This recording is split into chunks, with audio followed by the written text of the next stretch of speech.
Como todos los jueves, vamos a darle espacio aquí en Telediario al micro de adultos mayores, un micro de la Universidad Autónoma de Entre Ríos y Canal 9 Litoral. Y hoy vamos a hablar de la comunicación para los adultos mayores y entre los adultos mayores en plena época de pandemia. Para ello vamos a hablar con Sol Migueles Morisconi, que ella es concretamente acompañante terapéutica psicológica. Sol, gracias. ¿Cómo estás? Buen mediodía para Hola vos. Sonia, buenas tardes a todos. Soy acompañante terapéutica y psicóloga.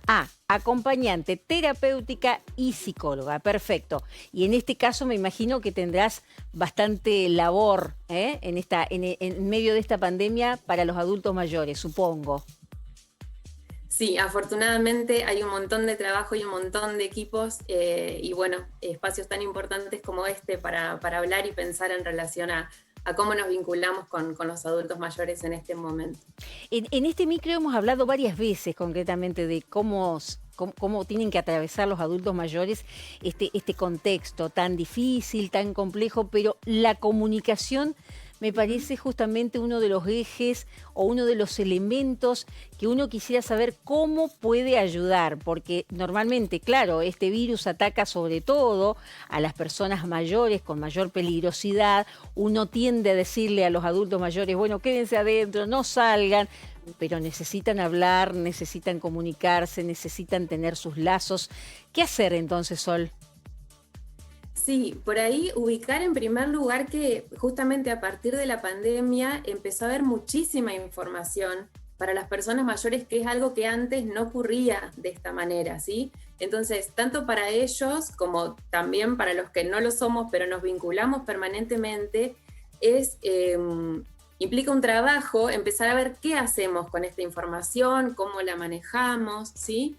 Entonces, en primer lugar, una recomendación para las personas mayores es que traten de acotar el tiempo, la intensidad, digamos, cómo están todo el tiempo en contacto con las noticias relativas a la cuestión de la pandemia.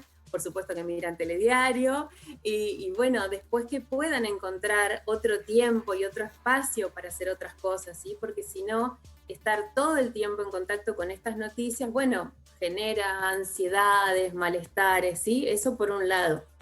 Y por otra parte, hay algo que yo he visto también que ustedes han hablado en otros micros y que tiene que ver con lo que son los prejuicios muchas veces y los estereotipos en relación a la vejez, y es que en el afán de cuidar, ¿no? y de protegerlos, por ahí se caen ciertos errores, podríamos llamar, que tiene que ver, por ejemplo, con la infantilización, ¿no? Esto de infantilizar al otro, que tiene que ver con muchas veces repetirle muchísimas veces las mismas cosas, tratarlos de modo por ahí un poco como aniñados, ¿no? Como si no entendieran o como poniendo en duda un poco su comprensión. Y quiero hacer hincapié en que estas cosas a veces las hacemos todos, pero sin mala intención, Obvio, ¿no? claro, claro, Sin, claro.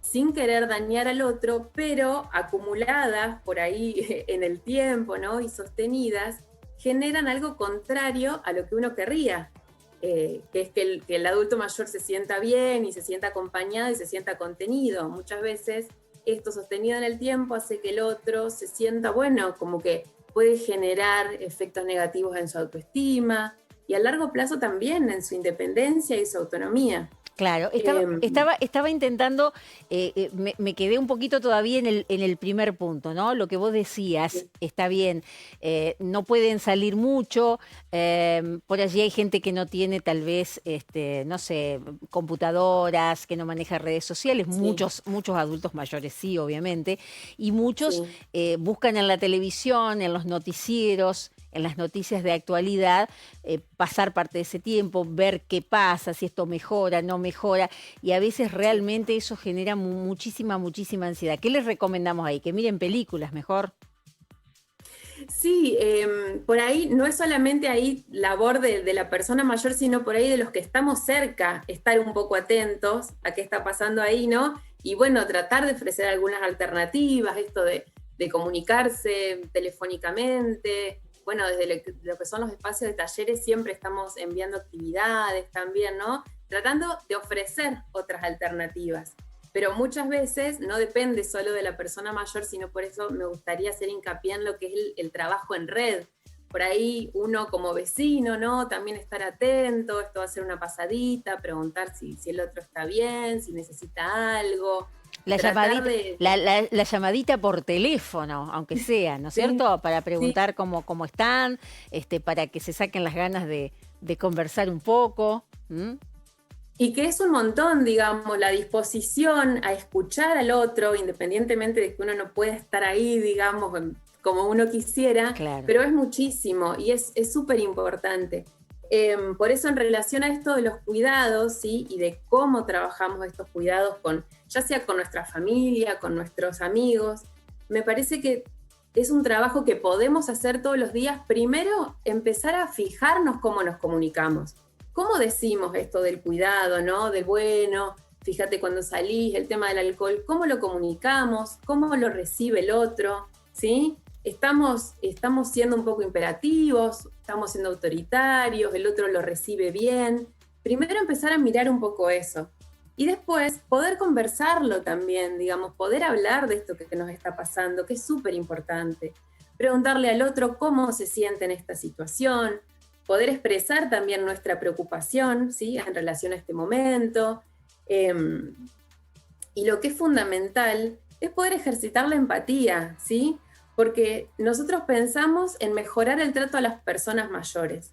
Pero bueno, pensemos también si a nosotros nos gusta que nos infantilicen, si a nosotros nos gusta que nos digan todo el tiempo lo que tenemos que hacer. Y yo estoy segura de que la respuesta en la mayoría de los casos va a ser que no. Claro. A ninguno nos gusta eso. Entonces, ¿por qué pensaríamos que a nuestras personas mayores, sean padres, tíos, quienes fueran, les va a gustar un trato desde ese lugar, ¿sí? Seguramente que sí. Vos sabés que te estoy escuchando y mi papá y mi mamá, que también te están escuchando y nos están viendo, se deben estar riendo, ¿no? Porque en las últimas horas, después de varios meses, tuve la oportunidad de estar con ellos y claro, uno se desespera, se pone medio obsesivo, ponete el Sí, barbijo, no salgas ni a la puerta sin el barbijo sí, y cae en esa, sin mala intención, obviamente, pero cae en eso, ¿no? sí. De estar un tanto imperativo, un tanto denso, diciéndole al adulto mayor, al ser querido, que se cuide, ¿no es cierto? Todos caemos en eso, pero obviamente sin mala intención.